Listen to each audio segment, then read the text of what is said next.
Haven't got a watch on. Don't even need one.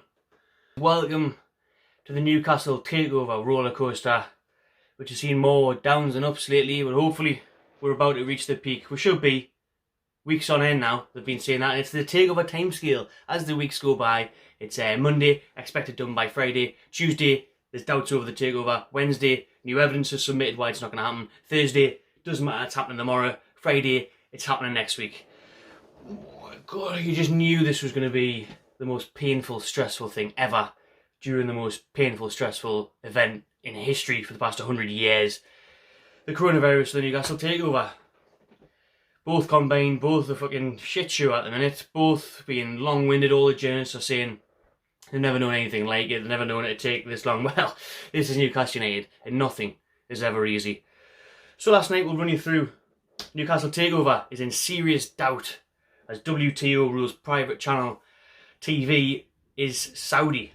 So Saudi Arabia is behind satellite TV service, which is copyrighting Premier League infringement in that country. Breach of international law threatens the £300 million takeover of the club. Bullshit. That's what I'm saying, and there's two articles here, join them together, it's pretty much the same one, weeks apart, just for clickbait. So a bit like this video really, but obviously we've got to cover it. Loads of you messages saying, what's the crack, is it happening, is it off now, blah blah, so I thought I may as well put it in a 5-10 minute video, and there you go. Thank you. So we'll go through different things that have been said. Short end of it before getting into it is me, I think it's just a load of bollocks. I just think it's another way of, you've got to remember there's nothing else to talk about in the world right now, apart from Cummins and Goins tour to Durham from London, and the Newcastle Takeover. So anything, it's in doubt. The Guardian reports last night, and the Mirror and the Mail and everyone, and then this morning you wake up and Coutinho's on his way. So, Gareth Bale is already playing golf at Close House. So how would you take that? It is understand that the independent ruling firmly established the Saudi government is behind BU2Q, which doesn't exist anymore, by the way. It's now Arabsat. And also with Arabsat is that it is shared by Saudi and Qatar, as well as 19 other Arab nations. So no direct involvement there. And that B2Q, like I say, is taken off air. Doesn't exist anymore. Just seems to be a whole lot of waffle, really, in this article. WTO this, WTO that. The World Trade Organization. Yeah, don't ever say in court. It's a bit irrelevant, really. It's a bit like an opinion. It's not a fact. So it's like Ronald McDonald coming out and saying the Colonel uses bats instead of chicken. Yeah, chicken of the cave. Doesn't matter. It's not going to stop KFC being open. It's not going to be a ruler. It would get taken to court, maybe. Serious allegation. And then dropped. A bit like what happened to this in France, because Ligue 1 tried to do Saudi for copyright in these TV films and failed. Saudi won in the court case, so let's hope that would happen if it did get there anyways. What they're ultimately saying here on The Guardian and other newspapers is that the takeover would fail because it involves a crime. So the Premier League directors and owners test involve a crime is committed in their country and they are unable to pass the test, therefore unable to buy a Premier League football club. So basically, yeah, that test can be failed if a crime is committed overseas. That would also be one in the UK. It's also made clear to prospective owners that false, misleading or inaccurate information cannot be submitted to the Premier League. Step back here and just think, Amanda Slavery has been trying to buy Newcastle United Football Club since 2017. She's found the Reuben brothers, very rich pair of brothers. She's found the Saudi Arabians, one of the richest families in the world, if not the richest, billions and trillions. I think before they made the £17 million non-refundable deposit, they would have expected these kind of allegations. They would have anticipated all the press and all the attention, probably not on such a scale as it has since it's dragged out and absolutely fuck all's happening with it. And the project restart and all that stuff, that's delayed it.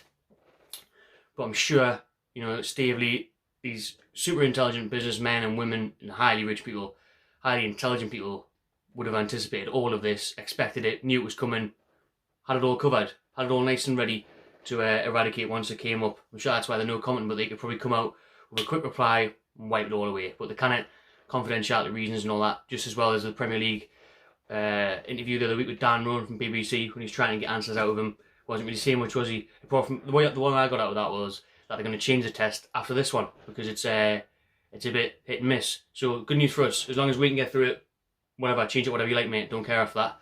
And then, because I just cannot see the Premier League turning this down. They need this investment right now. The skintest they've ever been, without the football being on show for months now.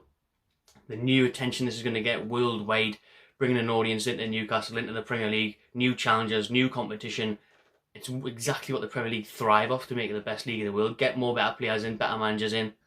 So back to the article, it says Mohammed bin Salman, also the chairman of the Public Investment Fund, the WTO reports establishes a clear link between the BQ priority service and the Saudi state. However, that link is denied by the country as well as Newcastle's prospective new owner. So good luck trying to prove that one, you cunts. So obviously no one likes a bit of fresh competition. It's not just in the football club world, it's also on YouTube.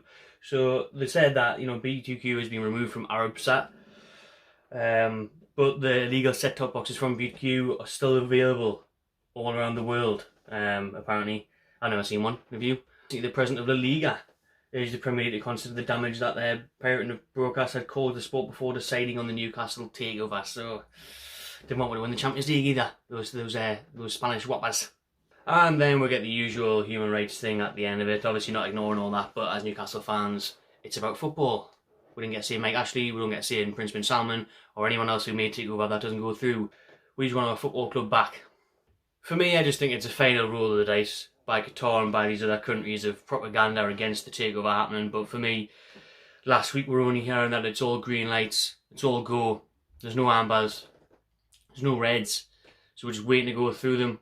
We're obviously hoping what we're on our Wednesday. I was really hopeful that it was going to be announced by Thursday or Friday morning. It may still well be.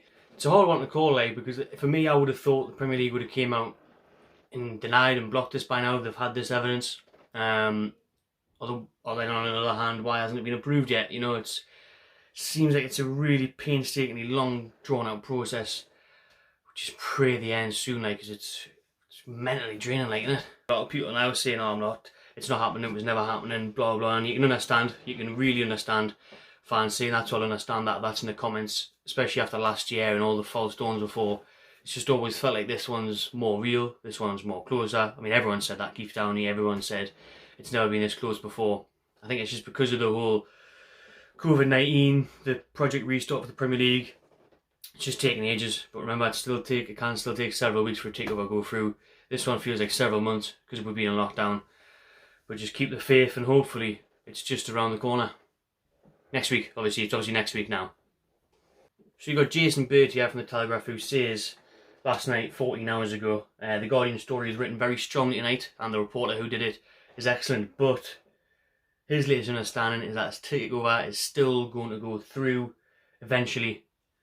But blame me, I have rarely dealt with something as complicated as this. Welcome to that. Always and forever will be complicated. Well, hopefully, not for much longer, but I'm sure it will. You know for a fact if we ever win a trophy that it's not going to be an easy day. We're not going to step into the FA Cup final and win 3-0, take an early lead, enjoy the day. It's going to be a 1-0 extra time win or something, you know, a penalty shootout. As long as we're on the end of Charlton, like Charlton did Sunderland. Not on the other way, not the Mackhams. Whilst recording this, 34 minutes ago, it was posted that the Premier League chiefs are not believed to have contacted Newcastle United's would-be owners to alert them of any complications regarding their takeover proposal. So, again, still waiting for everything just to clear through.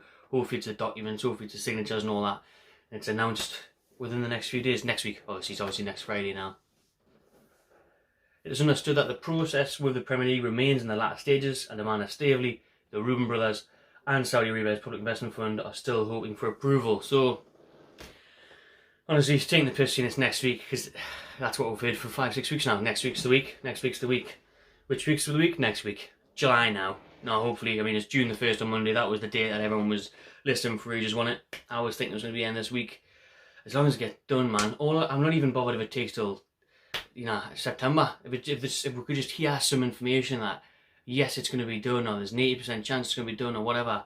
Because at the minute, everyone just wants to feed negativity, and it's not a good time to be feeding negativity during lockdown, but what we need is some good news to say, like, yeah, it's like we had last week, the green light, it's on the right lines, it's coming soon.